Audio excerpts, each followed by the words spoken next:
This is Inside the Wolf's Den, an entrepreneurial journey with Shawn and Joni Wolfswinkle.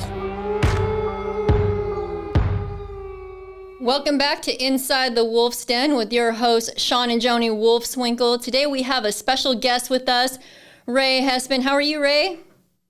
Doing fantastic. Thanks for having me on the show, Joni and Shawn. Appreciate it. Well, thank you so much for joining us today. So I'll give you a brief bio on Ray. So Ray is an entrepreneur and an engineer with the deep passion rooted in problem solving. Ray was born in Wyoming and studied to become an engineer in South Dakota. He fell in love for the area and never wanted to leave. However, due to the nature of his career, he had to move away for a better opportunity. Ray's ultimate goal was to move back to the Midwest, but he knew he had to create his own path in order to live the dream in South Dakota. The concept of Property Meld was born after Ray co-founded him and David both shared similar negative experiences as renters. They knew there had to be a better way for property management companies to coordinate maintenance issues. Ray took this opportunity to create a solution to this problem that would change the game for coordinating maintenance for every party involved. Founded in 2015, Property Meld is a software company on a mission to deliver a positive maintenance experience while intelligently improving efficiency and oversight. Today, the software has logged over 1 million maintenance requests.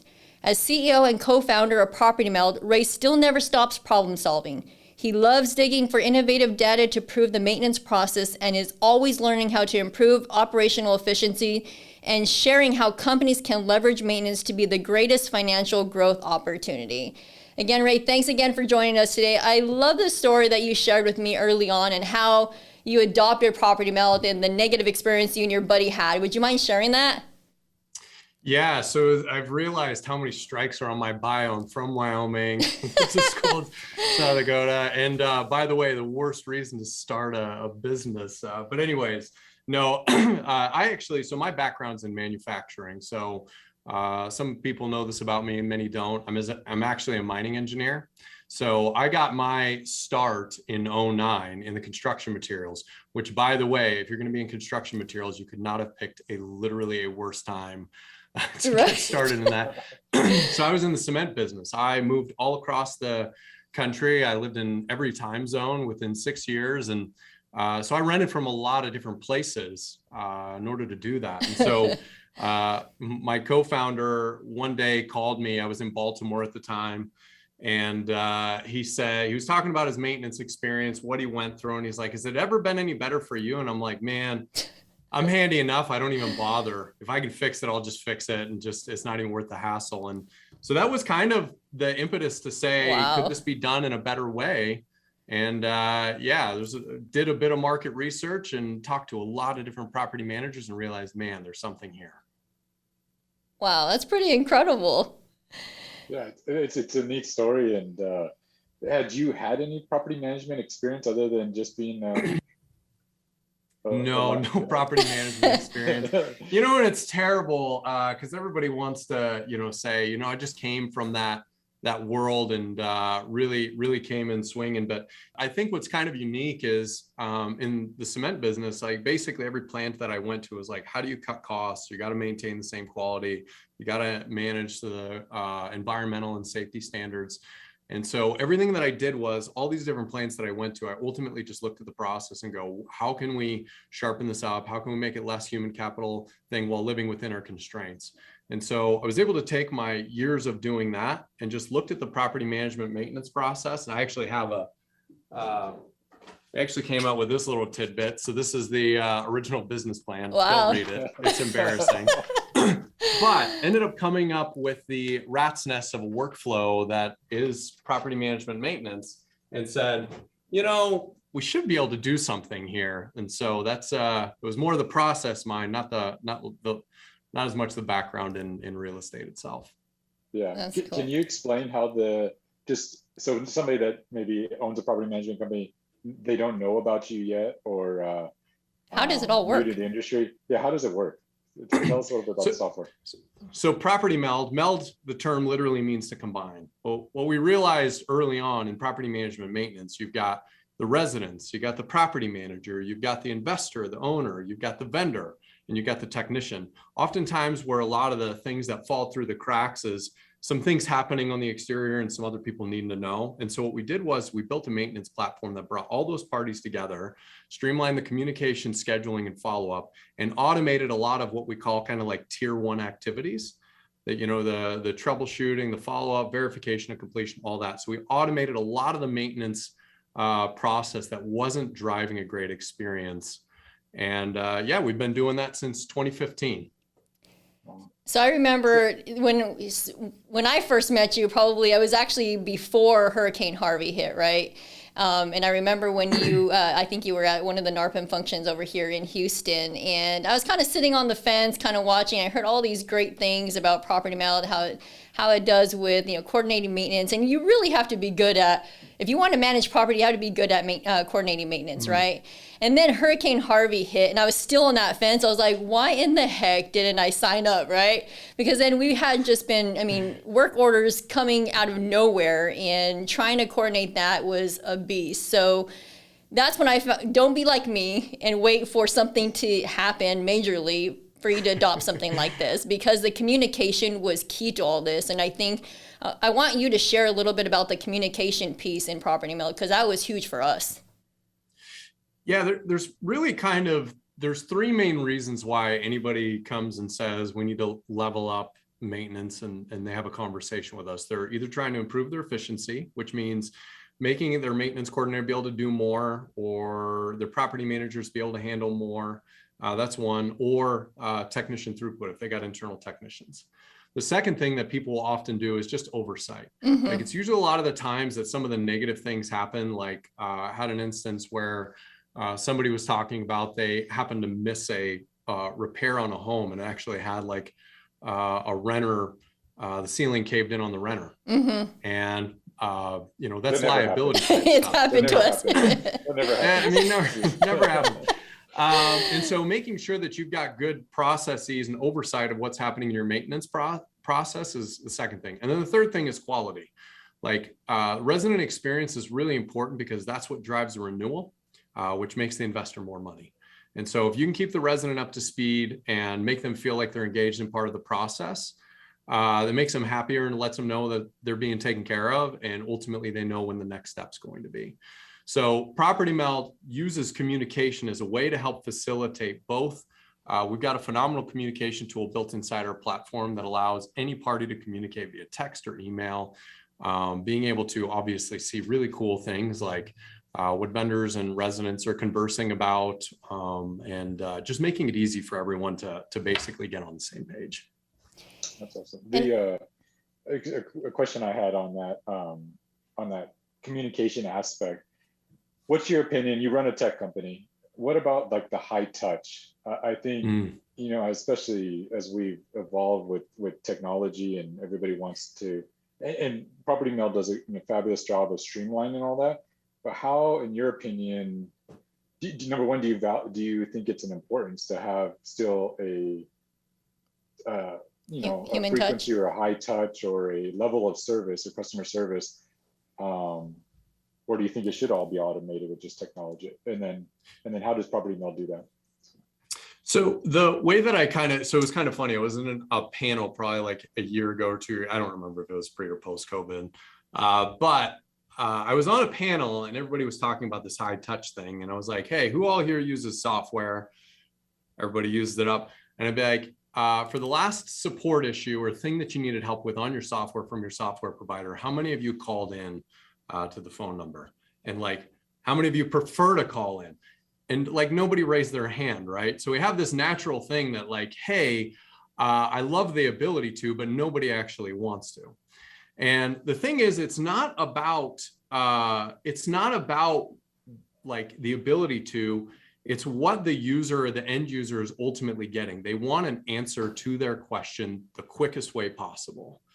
And so, so when you think about high touch, like the things that I'm very keen on is when you're about to tell an owner they got to change their HVAC system out and it's going to be $5,000, that's a phone call, right? Like you want to reserve that. But the communication point that says, hey, just a reminder, your appointment's going to be tomorrow at this time is something that can happen via automated, and the user gets the same sort of experience. This is actually backed up by some data and some stuff that we've dealt with like we're studying owner retention as it pertains to maintenance. And the thing that we've realized is that the context of the communication is so incredibly important. The amount of communication is kind of arbitrary to the retention of owners, which is interesting. So the context is very important. Yeah. That's awesome. So one quick thing. So I know you mentioned on the residents on renewing their leases. I know one of the number one reasons why tenants don't renew their leases is due to maintenance. Do you have some statistics on that? Yeah, other than rent price, it's the number one reason a renter leaves a rental property is their experience with maintenance. It's supposed to be the thing that's so incredible against owning a home that you're supposed to get is like, it's almost like the place just fixes itself, right? Well, if you run into situations where that is like so cumbersome, like my experience and David's experience, then you actually lose that perk and it's a huge driver to leave. It's incredibly important. And so Kingsley did a bit of a report, this is like 5 years ago, where they did a whole bunch of extra surveys. And so this is a well-established fact. But what's even crazier about that is that people don't realize that oftentimes when you're budgeting for return on your investment, your rental investment, you have to budget like 5% for vacancy and another 10% for leasing. And so maintenance is impacting 15% of your NOI in there. So it's mission critical that you do it really well to where a resident wants to renew a lease. Wow, that's incredible. So, I mean, talking about that, so I know like investors that come to us, I mean, they have obviously some have unrealistic expectations. We have some that don't even budget anything for maintenance, right? Woo. Which is something that we have to discuss with them daily and setting those expectations because you're right on the return on investment. In order to realize that, you have to budget for those things. Yeah, and maintenance, by the way, so it's 5% for vacancy, 10%, 10.1% for leasing, and it's 12.7% for maintenance. So if any of your guys' customers are out there, that's what you should inherently put in the back of your brain if you can. That's a great takeaway there. Thanks, Ray, for that. Yeah. So I'm going to ask you a question about Property Meld. Like, so how do you guys even have competition? How do you set yourself apart from the competition, or how do you? What's your thoughts on, other property management software and competing against them and that? Yeah, so super great question. So there's a lot of different providers that are fulfilling a need, and sometimes people are more outfitted to do something than we are. So the lane that we really took was there's two key things that we said, if we do this really well, we're going to not only help our customers, but we're going to help our customers serve their customers, like be able to be more valuable in that. And it's two things. It's one, we have to make sure that the resident experience is exceptional. And two, we have to help drive the cost to maintain the property down. And so everything around our software platform is around making more efficiency happen, making repair happens faster, keeping the cost down, whatever it is, and the resident happy. So those are kind of our things. Now, if you were to take, there's providers out there that say are complete outsourcing, for example, like let's go in and handle it. Some of them charge just a monthly fee. There's some of them that actually charge, like they'll find your vendors for you and charge a percentage back to you. The thing that we kind of liken it to is we believe that our customer wins if they can drive the cost down for their customers. So our big thing is how to get in there, make it really easy where our customers can do it. Don't have to hire or spend more money that would be unnecessary. That's going to cause more friction with your customer, the owner and the investor. That was something we really noticed on when we adopted Property Meld was and Kevin, our maintenance coordinator, maintenance director, he's really got the data on all that, but it's the amount of money that we as a company save, which we could pass on, rather than increasing, especially lately, our costs to pay for the labor to coordinate. We saved significantly using the software, and we're able to cut those costs, and then we didn't have to charge more, or we could even charge less, that maybe we would have had to prior, or especially as labor costs have increased. But let me another question for you guys. You're in South Dakota. this always like baffles me, like on how it's got to be like, number one, we struggle in Houston. We struggle in Houston to find I'm like, I talent. know where this is We're going. the fourth largest city. So I've always this is always like, I've always questioned. I think I asked you this at dinner one time, but the number one, why there? And number two, do you still like back that decision, especially in tech? To me, it would be like, you should be where I'm at in Austin right now, rather than give me your 2 cents on that. Just recruiting talent. So, yeah. So the first thing is, why South Dakota? So one, when I graduated school here, there just wasn't a lot of cool opportunities. You had to choose between opportunity and location. And I am in the Black Hills, right at the foothills of the Black Hills. It's probably some of the most incredible places. It's beautiful. There's tons of stuff around. It's an outdoor person's dream, and you got this great city that's right in here. So it's a cool town.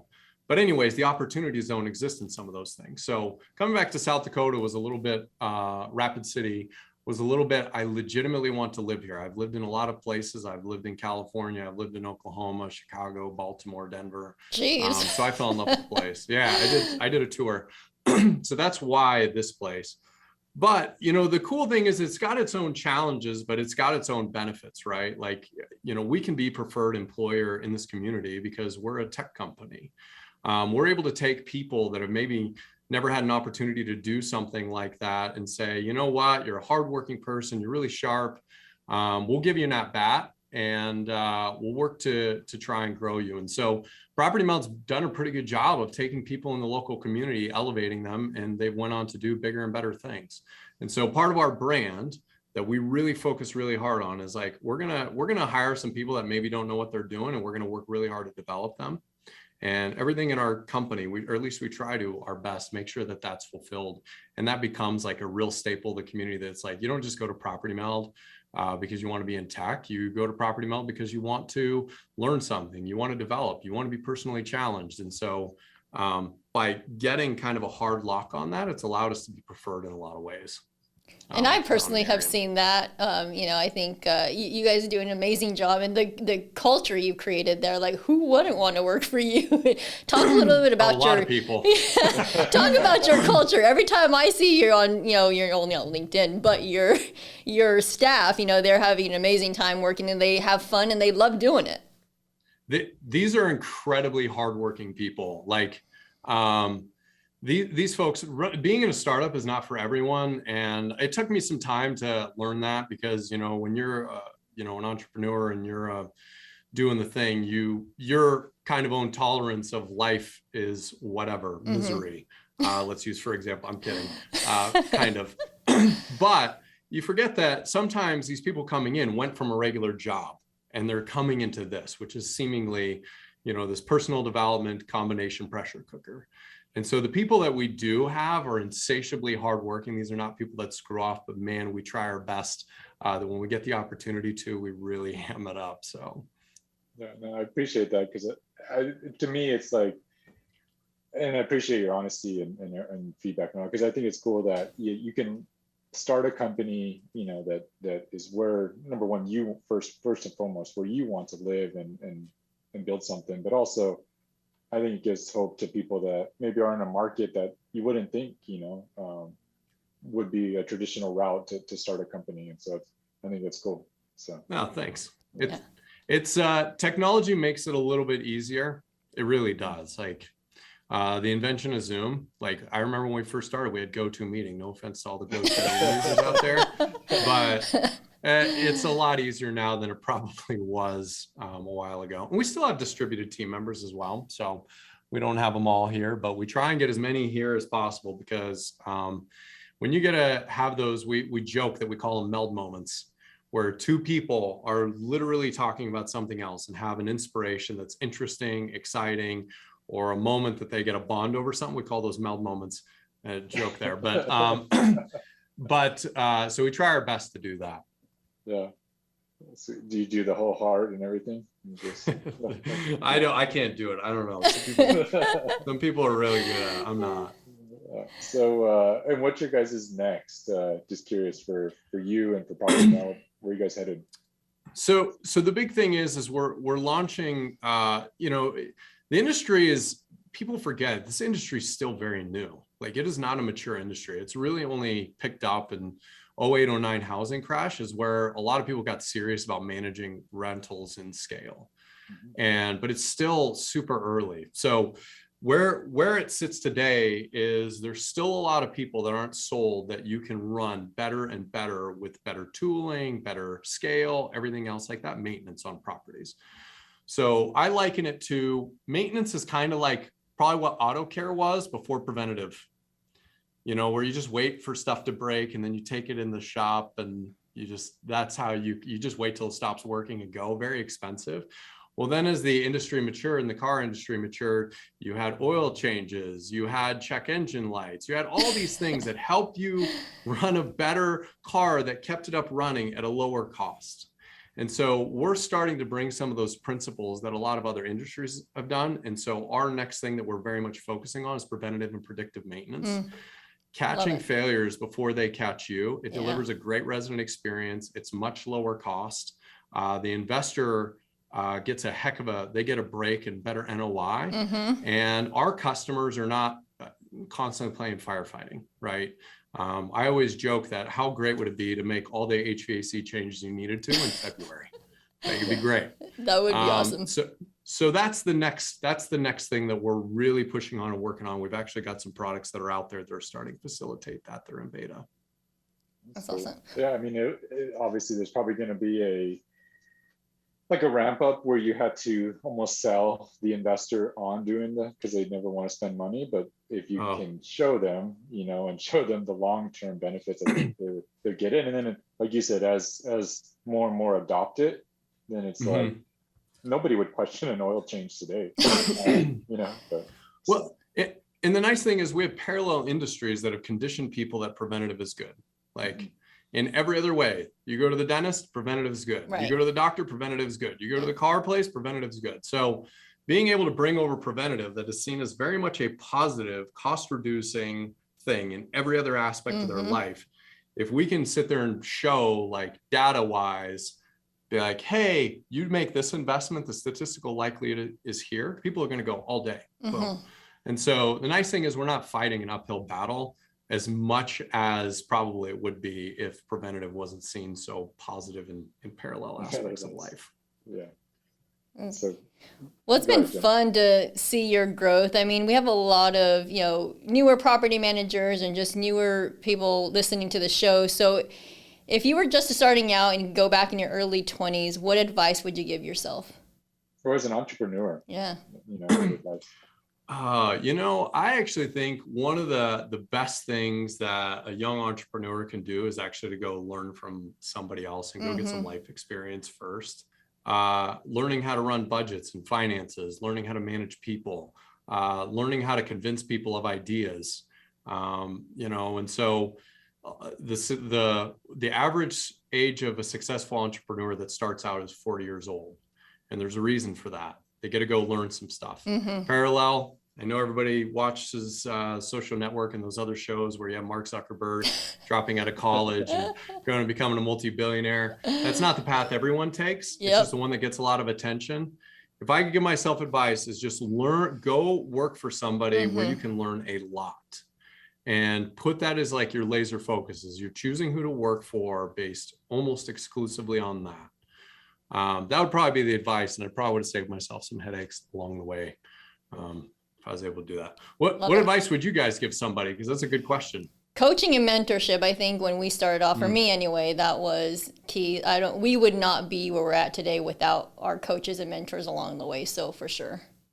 I don't know about Shawn. Oh God, there's a lot of ways to answer this, but I mean, I think it's hard to answer with it depends on the person. I think Joni and I started so young that there was nothing we could lose. We were broke. Fear, maybe call it naive. It was just us. It was like we had not a lot of financial wealth yet at that time. So we, like, the risk we took, we could afford to totally fail and flop and get back up and rebuild again. Now, telling somebody that has kids and with obligations and it might be Yeah, a little different different. story. It might be you truly need, well, everybody needs a mentorship and somebody to hold their hand, and that's what helped us in the beginning.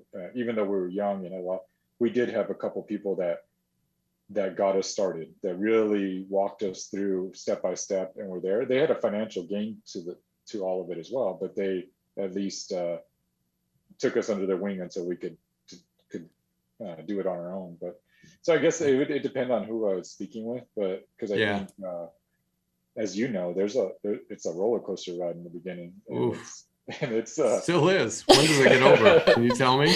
Yeah, eventually, yes. And then there's a point where I think you come to where like there's a little fear of losing. Mm-hmm. You work so hard, and it's like, Yep. I do not want to start over right now. Oof, no. Yeah. I wouldn't wish that on my worst enemy. Yeah. I'll tell you a fun. So I think that whole thing of, I think it becomes harder as you get older because you have less that you can lose. Like you require more stability. We launched Property Meld. I was firstborn child, by the way. So this is like if anybody wants advice on how to win over an in-law, this is how you do it. You have a job, you move their daughter all over the country.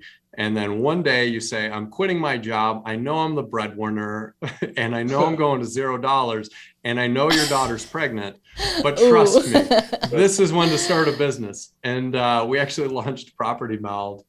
I was still in the hospital with my firstborn kid, probably 3 days in on my laptop. So it's not a very fun story for some people. A little scary. Not in the room, but yeah, give kudos to your wife though.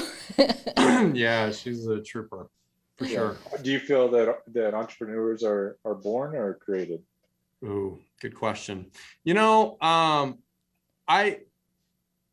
I think that the thing that I've probably learned about people is there's underlying motivations of why people are the way that they are. Could be you're trying to prove the world wrong. Could be that nobody believed in you. Could be that your only sense of like worth is through accomplishment. There's different things that people value really heavily that like is this weird internal engine that is crazy powerful. Yeah. And I just think those need to be so powerful, whatever they are, that they're willing to tolerate the nonsense that entrepreneurial can bring you. And so it's got to be stronger, whatever it is. So to answer your question, I think they're made. I think entrepreneurs are made, and something is happening along their early life that defines their value, that they feel like they have to do something bigger than doing something else.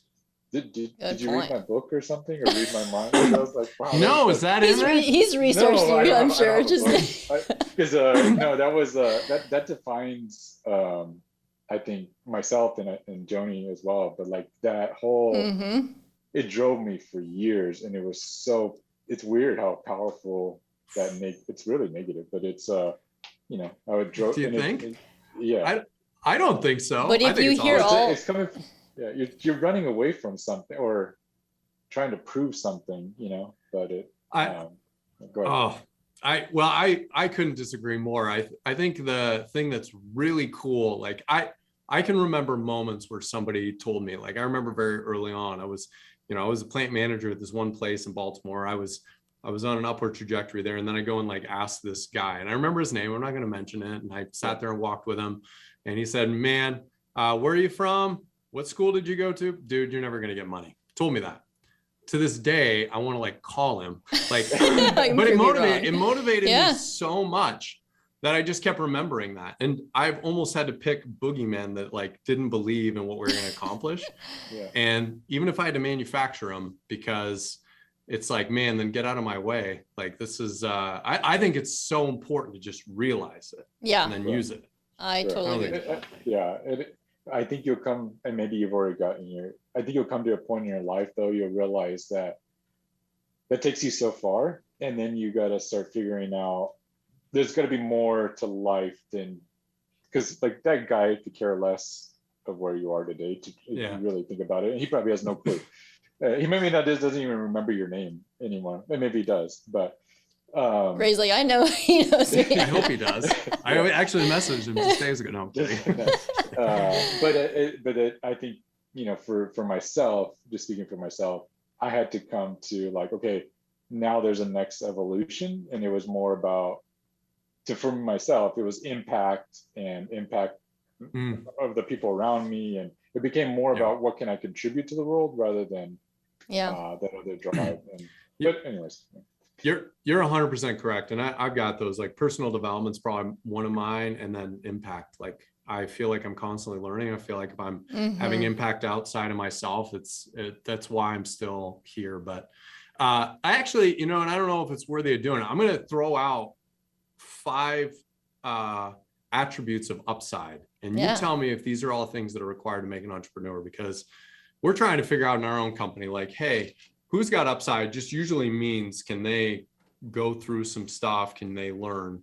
And I've exercised this out with every entrepreneur I know, because every entrepreneur has upside, right? It's the only way that you can go from where you are to where you are now.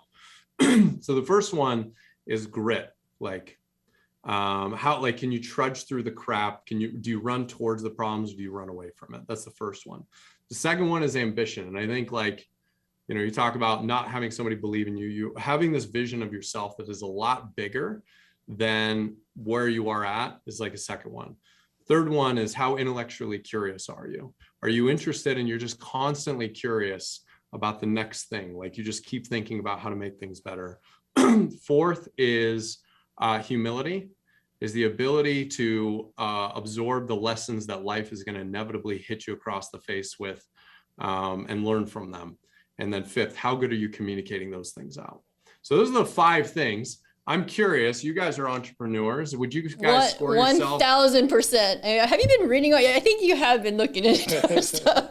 Gosh dang. So you wanted us to score ourselves on 1, 2, or 3? Well, this is just for your own personal thing. Like, if you go back, I'd love for your answers to come back, but 1, 2, or 3, with 3 being a really strong strength, 2 being kind of in the middle of the pack, 1 being a weakness.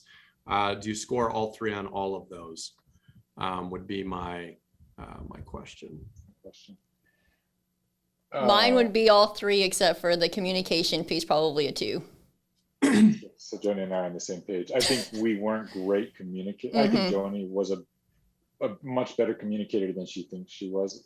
I used to, in the beginning days, like, we had to make important phone calls, and so, like, I would make Joni make the phone call, and then I would sit there behind her. I think communication would be the one that would have struggle given a 3 to. I think grit. And ambition. We hire a lot of times off grit. In the property management industry, you need a lot of you grit. have to. And so, yeah. How thick is your skin? You're like measuring it. I'm going to say 10 things to you that are all politically charged. I want to know which ones are going to roll off. So we have a good friend, and he's probably a client of yours as well, but he gets a lot of his employees. They do internships, but it's through a Christian college, and so, like, that was one of the things that he really had to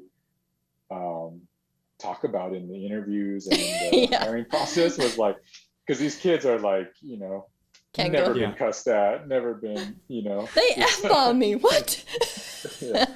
Oh my goodness. Yeah. No, it's the thing to hire for if you can. Yep. For sure. So any since you're a reader and self-development, any good books you would recommend?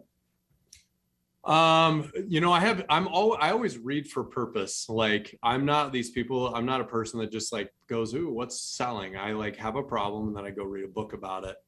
Navigating COVID and all that stuff. There was a book that I became really, really impressed with, was It's Your Ship. I got recommended that by a friend. Phenomenal culture book, like how to basically unify teams and some of the other things that are there. Can't say that I've applied all the lessons super well, but that's a really phenomenal book.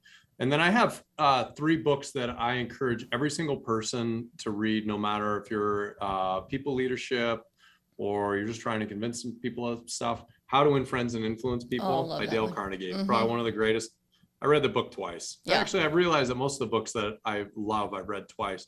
But that was probably one that really changed my mind on how to communicate with people. The second one is Zig Ziglar, Secrets of Clothing the Sale. It's basically ethical sales. It's like, how do you become a person that really marries up problems and solutions and do so in a meaningfully and a good way? And then the third one, and it's such a good read just anyways, Never Split the Difference, Chris Voss. Read that one back to back in a row. Not only just the most phenomenal thing, but just so many applications on how to navigate the emotions of human beings. Those are all super great. Sorry, you wanted one book and I love it. Yeah, we always get our listeners ask us. Yeah, so that's great. So how can people get a hold of you, follow you?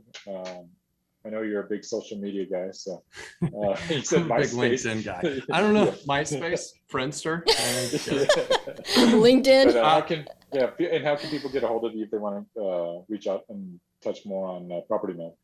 Yeah, so if you're looking about Property Meld, our services, propertymeld.com, www.propertymeld.com. You can see what we do, what we focus on, see if the problems that you're experiencing we touch on. So that's a great thing. Or, I love connecting with people on LinkedIn. It's where I usually kind of drop the data and information that we're kind of peeling out of the over 300,000 rental properties that we have on our platform to basically give insights to what's going on in the industry. So depending on what you're looking for, those would be the two places. But love to connect with you either way. Awesome. Well, thank you so much, Ray, for joining us here today. And for the listeners out there, thanks again for tuning in to Inside the Wolf's Den. If you liked the episode, please give us a like, thumbs up. Comments are always wonderful, and feedback. And if you're looking to look more into Property Meld, please reach out to Ray and his team. They're awesome if you're in the property management industry. So thanks again, guys, and we'll see you next week. You've been listening to Inside the Wolf's Den, an entrepreneurial journey with Shawn and Joni Wolfswinkle. Tons of entrepreneurial podcasts are out there, talking. But Joni and Shawn are living it every single day. Their portfolio now includes many franchises and medium-sized businesses. We talk about the trials and motivators of successfully running a business. Join us again soon for another podcast. But until then, reach out on the website at InsideTheWolfsDen.com, on Facebook at Inside the Wolf's Den, on Instagram at Inside the Wolf Den. We'll see you again soon. This is Inside the Wolf's Den.